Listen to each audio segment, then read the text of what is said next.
In this tutorial, I'll show you the basic user interface of World Creator.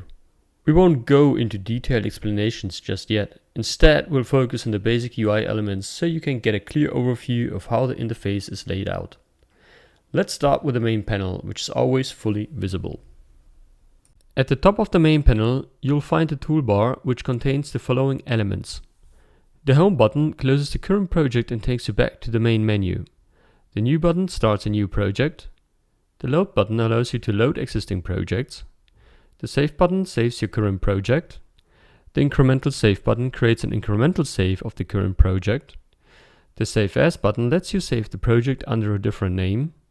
The Sync button saves everything required to transfer your project into other applications, such as Blender, Unity or Unreal, using one of our World Creator Bridge tools that you can download in the customer portal. The Screenshot button allows you to create a render. And finally, the About Us button provides additional information about the developers behind World Creator. Directly below the main toolbar, the main panel is divided into two sections. On the left side, you'll find the Hierarchy panel. This panel displays the complete structure of your terrain, the scene and more.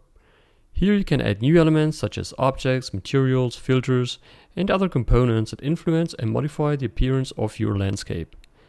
There's also a search field that lets you search for a specific element in the hierarchy. You can think of this hierarchy as being very similar to the hierarchy panels you may already know from applications like Unity or Blender. On the right side, you'll find the Properties panel. This panel shows the settings of the element that is currently selected in the hierarchy. Depending on what you have selected, you can adjust the corresponding properties here. For example, if you select a material, this is where you would change its color or other attributes. In the top right corner of this panel, you'll notice a small icon that links to the corresponding documentation page, displaying the documentation for the selected element's properties, just in case you want to dive deeper into the documentation.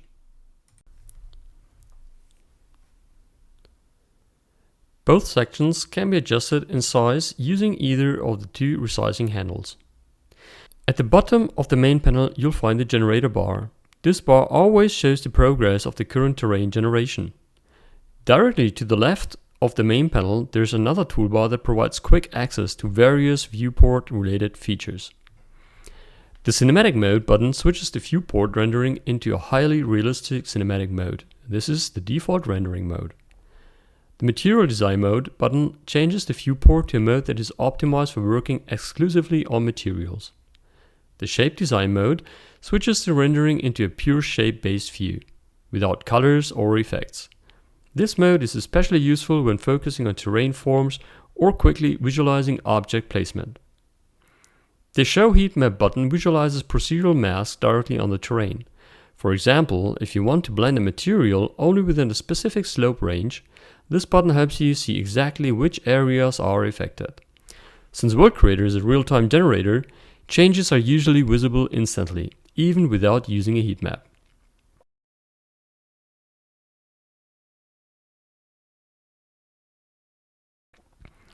The Show Topo button displays the terrain in topographic view, making it easier to identify elevations and depressions. The Grid button allows a grid on the terrain, which helps to better understand scale and distances, especially useful when scattering objects. The Sky button toggles the rendering of the sky. The Cloud button toggles volumetric clouds. The Water button toggles the rendering of an ocean. The Denoiser button enables or disables the denoiser, which quickly and effectively removes noise in cinematic mode.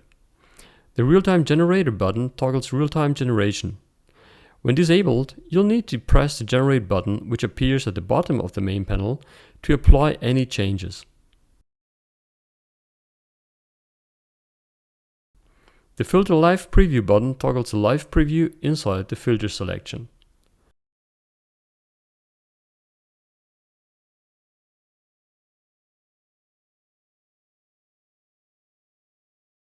The Generate Filters button toggles the generation of filters. When disabled, filters that significantly affect the terrain shape, such as erosion, will not be generated or applied. The Generate Materials button toggles material generation. When disabled, no materials will be generated for the terrain. The Generate Objects button toggles object generation. When disabled, no objects will be generated on the terrain. The focus button centers the terrain in the viewport, very helpful when working with large terrains and you've lost orientation. The Open Screenshot Folder button opens the folder on your computer where World Creator stores screenshots. The Open Export Folder button opens the folder where your World Creator exports are stored. This location can be customized, which we'll cover later. The GPU Info button displays important information such as VRAM usage and FPS in the upper left corner of the viewport. On the far left edge of the window, you'll also find the height meter. This shows the current height of your camera as well as the minimum and maximum elevation of your terrain. In other words, the lowest and highest points of your landscape. In this area, an additional panel may appear, the Editor panel. This panel becomes visible when you manually edit the terrain, for example when painting masks or sculpting the landscape by hand. You can select brushes and adjust various editing parameters. With that, you now have a solid high-level overview of the World Creator interface. Don't worry, everything is logically structured and you'll get comfortable with it very quickly. I recommend continuing directly with the next tutorial, where we'll cover the basics of camera navigation. Thanks for watching and enjoy World Creator.